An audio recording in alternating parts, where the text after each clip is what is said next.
Numbers कभी कभी कितने रैंडम लगते हैं ना, बस यूं ही बिखरे हुए। लेकिन सोचिए जरा, अगर मैं कहूं कि अक्सर इन नंबर्स के पीछे एक छिपा हुआ कोड होता है, एक पैटर्न। तो आज चलिए हम मिलकर उस कोड को क्रैक करते हैं और देखते हैं कि नंबर्स की दुनिया में कैसा लॉजिक और कैसी व्यवस्था छिपी है। तो आखिर वो कौन सी चीज है जो नंबर्स की एक आम सी लिस्ट को एक खास पैटर्न बना देती है? यही एक छोटा सा सवाल है जो हमें सीक्वेंसेस और सीरीज के इस दिलचस्प दुनिया में लेकर जाएगा। अच्छा, जरा इन दो लिस्ट को देखिए। एक तरफ 3, 17, -5, 42, कुछ भी, कोई तुक नहीं, बिल्कुल रैंडम। और दूसरी तरफ 3, 6, 9, 12। यहाँ एक साफ साफ पैटर्न दिखता है, एक नियम है। कोई भी तुरंत बता देगा कि अगला नंबर, अरे हाँ, 15 ही होगा। बस यही तो है एक सीक्वेंस का कमाल। तो मैथ्स की भाषा में इसी तरह की व्यवस्थित लिस्ट को हम कहते हैं अनुक्रम या सीक्वेंस। समझिए कि ये हमारा सबसे पहला, सबसे बेसिक टूल है नंबर्स की दुनिया में एक ऑर्डर बनाने के लिए। और इसमें हर एक नंबर, जिसे हम टर्म कहते हैं, अपनी बिल्कुल सही जगह पर होता है। अब एक और मजेदार बात, सोचिए अगर हम उसी सीक्वेंस में कॉमा हटाकर प्लस का निशान लगा दें तो क्या होगा? तो हमें जो मिलता है उसे कहते हैं श्रेणी या सीरीज। सीधी सी बात है, उस सीक्वेंस के सारे टर्म्स को आपस में जोड़ देना, बस इतना ही। चलिए, तो फिर अब पहले बड़े पैटर्न की दुनिया में चलते हैं। इसको ऐसे समझिए जैसे कोई लगातार एक ही रफ्तार से चढ़ाई चढ़ रहा हो, जहां हर अगला कदम पिछले कदम के बिल्कुल बराबर हो। मैथ्स में इसी स्टेडी क्लाइंब को कहते हैं समांतर श्रेणी या अरिथमेटिक प्रोग्रेशन। शॉर्ट में हम इसे एपी कहेंगे। इसका फंडा एकदम सिंपल है। हर अगला टर्म पिछले टर्म से एक फिक्स्ड नंबर से या तो बढ़ेगा या घटेगा, और इसी फिक्स्ड अंतर को हम कहते हैं सार्व अंतर या कॉमन डिफरेंस यानी डी। और एक एपी बनाना, अरे ये तो बहुत ही आसान है। बस एक शुरुआती नंबर लीजिए जिसे हम ए कहेंगे, और फिर उसमें बार बार वही कॉमन डिफरेंस यानी डी जोड़ते जाइए। पहले कदम पर, फिर दूसरे कदम पर, हर बार बिल्कुल उतनी ही दूरी आगे बढ़ते हैं। पर अगर हमें 100वां टर्म पता करना हो तो क्या हम 99 बार जोड़ते रहेंगे? नहीं, बिल्कुल नहीं। इसी के लिए तो ये फॉर्मूला है। ये बस इतना कहता है, पहले टर्म ए से शुरू करो और उसमें कॉमन डिफरेंस डी को n-1 बार जोड़ दो।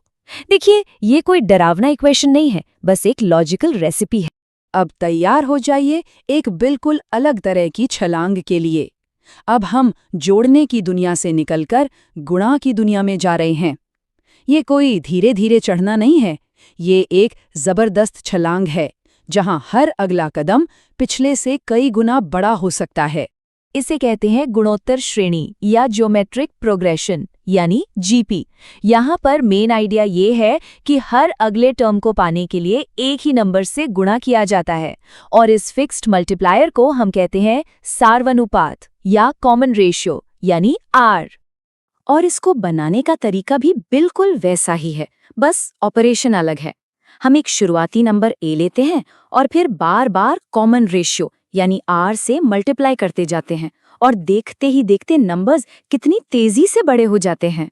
और हाँ, एपी की ही तरह जीपी में भी कोई भी टर्म खोजने का एक शॉर्टकट है। ये फॉर्मूला क्या है? ये बस बार बार मल्टीप्लाई करने के प्रोसेस को ही दिखाता है।